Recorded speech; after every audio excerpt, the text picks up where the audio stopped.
Your mother wanted you to have nothing." Those were the first words my brother said at the funeral. Not, "I missed you." Not, "I'm sorry for your loss." Not even, "Welcome home." Just corporate cruelty wrapped in a $1,000 suit and delivered with a smile that didn't reach his eyes. I'm Dakota Mercer. I'm 29 years old. I spent 6 years in the Navy. Lost hearing in my left ear during a training accident in San Diego. Watched my best friend Marcus bleed out on the deck of a carrier in the Gulf while I held pressure on a wound I knew wouldn't stop. Came home with a chest full of medals I never asked for and a heart full of ghosts I couldn't bury. And when I finally made it back to American soil, back to the state I grew up in, back to the town where I learned to ride a bike and got my first job, I found out my mother had been dead for 3 months. 3 months. And no one told me. No phone call. No email. No letter. Nothing. They buried her without me. Settled the estate without me. Divided her entire life up like a estate sale while I was still halfway across the world wearing a uniform she used to iron for me before school. And today, in a lawyer's office that smelled like old leather and betrayal, in a room with windows that overlooked a city I barely recognized anymore, they tried to tell me I was never in the will at all. But my mother knew exactly who they were. She knew their greed. She knew their capacity for lies. And what she left me wasn't in any document they could find. It was hidden, encoded, and protected by a woman who saw this coming years before it happened.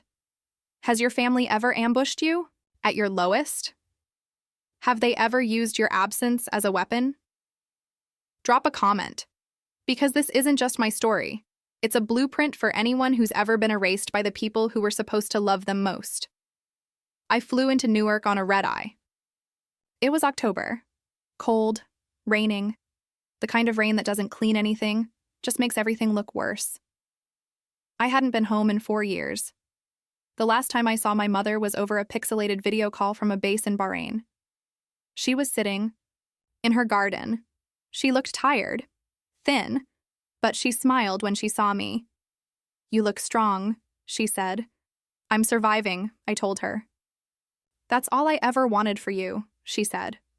Then she paused, looked directly into the camera. "Dakota, if something happens to me, Mom, don't. Listen."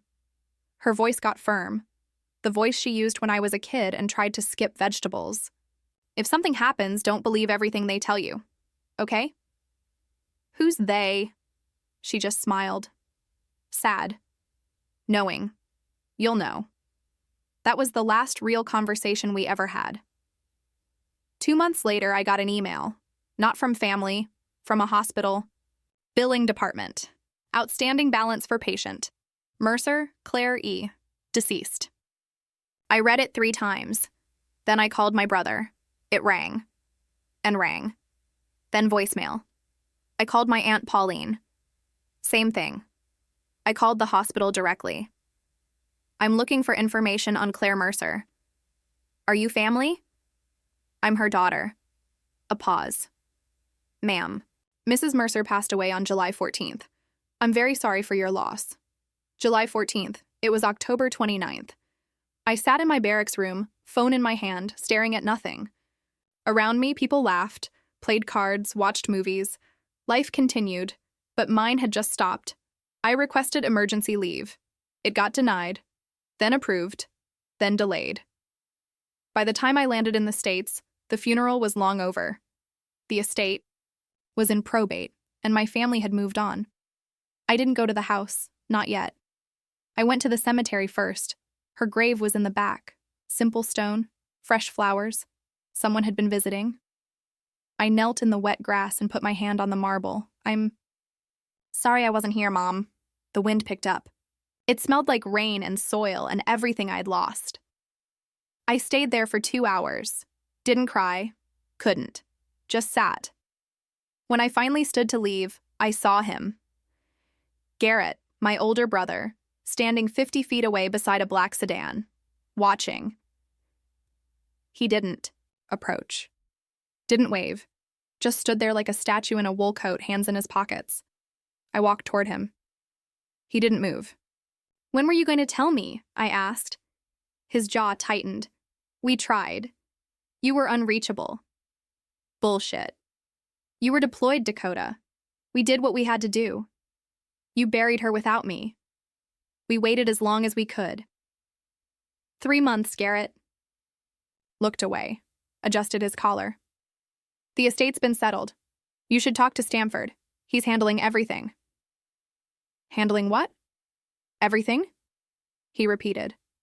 Then he got in his car and drove away. I stood there in the rain, shaking. Not from cold, from rage. The meeting was set for the following Tuesday, 10 a.m. at the offices of Stanford & Lowe, a law firm in a glass building downtown that looked like it was designed to intimidate. I showed up in my service dress uniform, full navy blues, ribbons, medals, hair pulled back tight, boots polished. Let them see exactly who they were dealing with. The receptionist looked up. Did a double take? Dakota Mercer, I said. I have an appointment. She nodded, didn't smile. 3rd floor, conference room B. I took the elevator, watched the numbers climb, felt my heartbeat in my throat. The doors opened. Garrett was already there. So was Pauline. And a man I didn't recognize, mid-50s, silver hair, expensive watch. That had to be Stanford. No one stood when I walked in. No one said hello. Garrett glanced at me, then back at his phone. Pauline sipped her coffee like I was invisible. Stanford cleared his throat. Miss Mercer, thank you for coming. Please have a seat. I sat. He opened a folder. Slid on reading glasses. This is the last will and testament of Claire Eleanor Mercer, executed on March 3, 2019, and filed with the county on July 20th of this year. He began to read. To my son, Garrett Nathaniel Mercer. I leave the estate in Montauk, the art collection acquired during my marriage, and controlling interest in Mercer Holdings, LLC. Garrett didn't react. He already knew. To my sister, Pauline Aldridge, I leave the vineyard property in Sonoma and the associated investment portfolio. Pauline nodded. Serene, satisfied. Then Stanford looked up at me. To my daughter, Dakota Claire Mercer. I held my breath. I leave my personal effects and photographs to be retrieved at her convenience. Silence. I blinked. What? That's all. That's listed, Stanford said. What about the house, the business, the accounts? All allocated as I stated. That's impossible. Garrett finally looked up. Mom made her priorities clear, Dakota. She wouldn't. She did. His voice was cold. Final. Pauline set down her coffee. You were gone for 6 years, sweetheart. You barely called, barely wrote. She had to make decisions. I was serving my country. And we were here, Garrett said, taking care of her, managing the business, being present. I looked at Stanford. I want a copy of that will. Of course. He slid a folder toward me. Everything's in order. If you'd like to contest, you're welcome to retain your own counsel. But I assure you, this document is ironclad. I stood, took the folder. We done here? Garrett asked. I didn't answer. I just walked out, but I didn't leave the building. I went to the bathroom, locked myself in a stall, and finally let myself shake. I stayed in a motel that night. $49. Stained carpet. Noise from the highway. I sat on the bed and opened the folder. The will looked legitimate. Signed, notarized, witnessed, by 2 people I'd never heard of. But something felt wrong. The language was stiff, formal. Not how my mother talked. And the date, March 3rd, 2019, that was right after her diagnosis. She'd called me that week. Told me she had cancer. Stage 3. But treatable. I'm not going anywhere yet, kiddo, she'd said. Would she really write a will that cut me out right after that call? I pulled out my phone, scrolled through old emails, and then I saw it. A message from an unknown sender, sent 4 weeks ago. Subject. Line. For Dakota, do not delete. I'd ignored it. Thought it was spam. I opened it now. No text, just an attachment, a video file. I hit play. The screen was dark at first. Then it adjusted. My mother's face, she was in her bedroom. Thin, pale, but her eyes were sharp. "Hi, baby." My throat closed. "If you're watching this, it means I'm gone. And it means they did exactly what I thought they'd do." She took a breath. "Garrett's been lying to you. So has Pauline. They think you're too far away to fight back. They think you'll just accept whatever they tell you." Her jaw set. "Don't!" She held up a piece of paper. "This is the real will, dated 8 months ago. Witnessed by my doctor and my accountant. It leaves you everything, Dakota. The house, the business, the accounts, all of it." Tears blurred my vision. "I hid the original, and I paid someone I trust to make sure you get it. Her name is Iris Fontaine. She's a lawyer, a good one. I've already given her everything she needs." She leaned closer to the camera. "They're going to fight you, but you've fought worse, and you've won." She smiled. "I love you. I'm proud of you. And I'm sorry I won't be there to see you take them down." The video ended. I sat there, frozen. Then I played it again and again. On the fourth time, I called the number my mother left at 6:03 a.m. A woman answered on the first ring. Iris Fontaine. Her voice was sharp, clear, wide awake. "This is Dakota Mercer." A pause. Then, "You must have found the video." "Yeah." "Good. When can you be in my office? Where are you?" "Manhattan, Tribeca. I'll send the address. I can be there by noon. See you then." She hung up. Iris Fontaine's office was nothing like Stamford's. No glass towers, no marble floors, just a converted loft above a bagel shop. Exposed brick, crowded bookshelves, a desk buried in files. She opened the door in jeans and a blazer. Late? 40s, short silver hair, sharp eyes behind tortoiseshell glasses. "You look like her," she said. "People say that. Come in. Coffee?" "Please." She poured 2 cups. Black, strong. We sat. "Your mother hired me 2 years ago," Iris said. "Right after her diagnosis. She said she didn't trust her son, didn't trust her sister, said if anything happened to her, they'd try to cut you out." She was right. She usually was. Iris pulled a file from a drawer. "This is the real will, notarized, legal, filed with a private trust attorney your brother doesn't know exists." She slid it across the desk. I read it. Everything. She left me everything. "Why didn't this get filed with the court?" "Because your mother specifically instructed me to wait. She wanted to see what they'd do first. She wanted evidence." "Evidence? Of what?" Iris smiled. Thin. Cold. Fraud. Iris had more than documents. She had recordings. Audio files my mother had saved on a hidden cloud account. Conversations with Garrett, with Pauline, with Stamford. All of them discussing how to handle Dakota if she ever came back. Iris played the first one. Garrett's voice. "She's been gone for 6 years. Legally, we could argue abandonment. She didn't even come home for Christmas. That shows intent." Pauline. "She chose the military over family. That's her priority.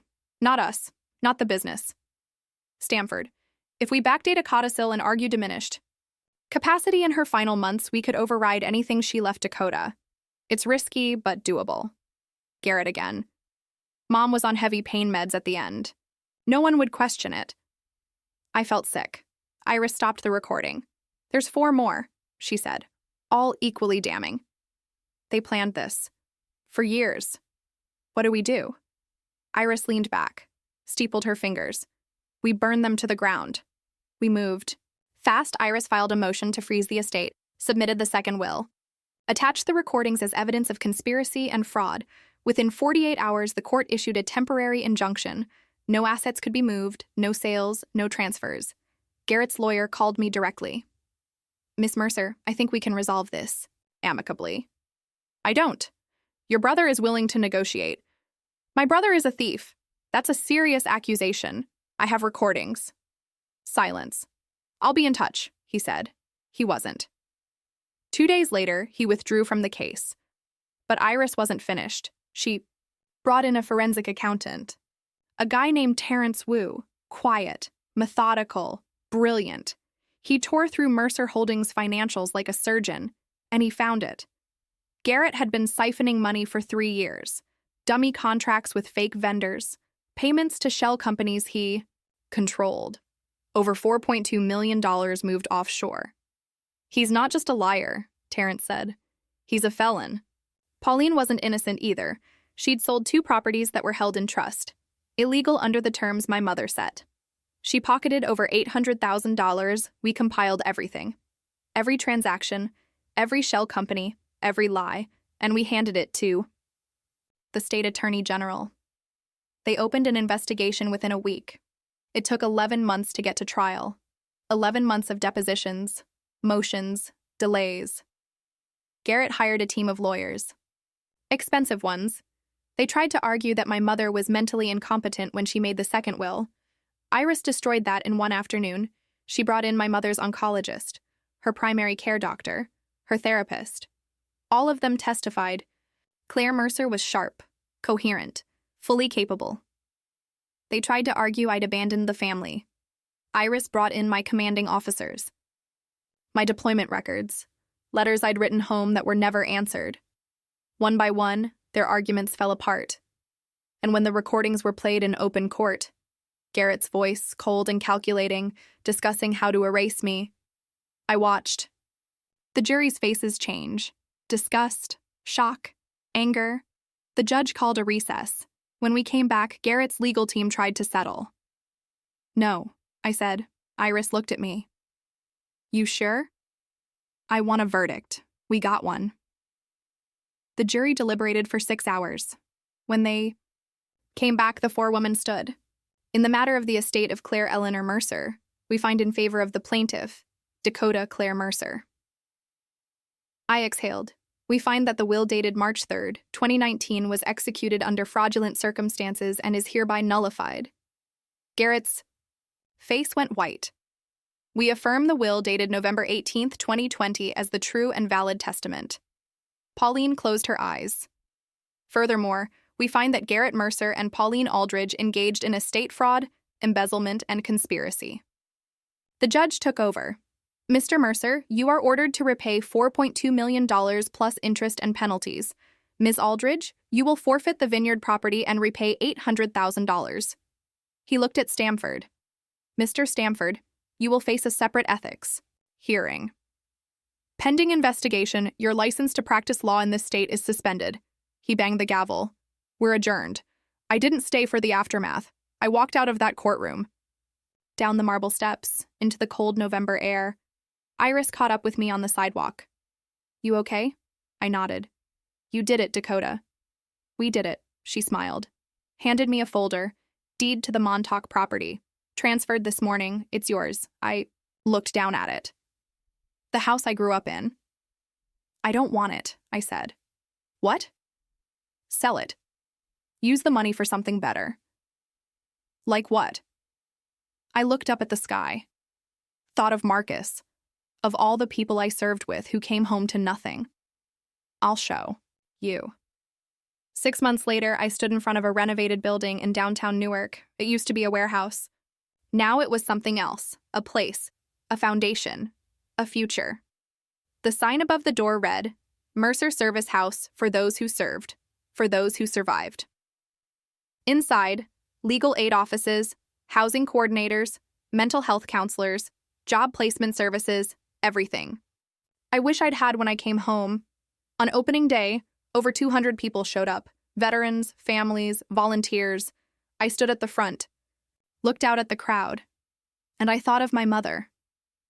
She'd given me more than money. She'd given me proof that I mattered, that I was worth fighting for, and now I was going to do the same for everyone who walked through that door. I hung her photo by the entrance, right next to a plaque that read, For those they tried to erase, we see you. Garrett sent an email 2 weeks later. Subject, Can we talk? I deleted it.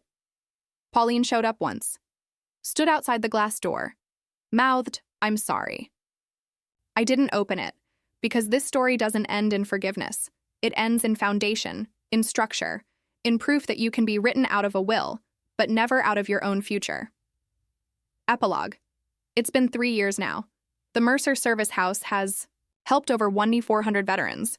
We've secured housing for 320 families, won 89 legal cases, placed 560 people in stable jobs. My mother's legacy isn't in a mansion or a stock portfolio. It's in every life we've rebuilt, every person we've seen, every voice we've amplified. Garrett lost his business, filed for bankruptcy, moved out of state. Pauline sold everything she had left. I heard she's living with a cousin in Oregon. Stamford was disbarred. Last I heard, he's working in insurance. I don't think about them much anymore, because I'm too busy building. So if your family ever wrote you out, if they ever tried to erase you, silence you, or pretend you didn't exist, remember this. You don't need their permission to rise. You don't need their approval to rebuild. You just need one person who saw your worth. For me, that was my mother. And now, every person who walks through these doors gets the same thing she gave me. A second chance. And a voice. Have you ever been written out of something you helped build? Tell me below. No judgment, just truth. Because the quietest ones, we come back with the loudest legacy. Comment, share, subscribe. Let's build something they can't erase.